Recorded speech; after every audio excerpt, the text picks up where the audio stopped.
Sir ಈಗ ಒಂದು vice president bank vice president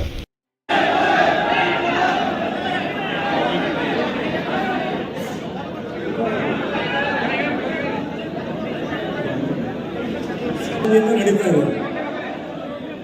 ಈ ಸಂದರ್ಭದಲ್ಲಿ ಈ ಕಾರ್ಯಕ್ರಮವನ್ನು ಇವತ್ತು ದಯವಿಟ್ಟು ಶಾಂತತೆ ಕಾಪಾಡಬೇಕು ಅಂತ ಹೇಳಿ ಕೋರುತ್ತೇನೆ. ಯಾರು ಮಾತಾಡಬೇಡಿ.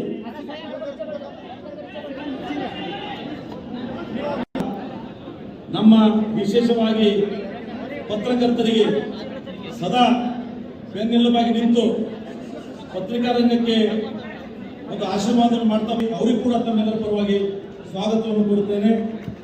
ಅದೇ ರೀತಿ ಅನುಭವ ಮಂಟಪ ಟ್ರಸ್ಟ್ನ ಅಧ್ಯಕ್ಷರು ಸ್ವಾಗತವನ್ನು ಕೊಡುತ್ತೇನೆ. ಸಮಯದ ಅಭಾವದಿಂದ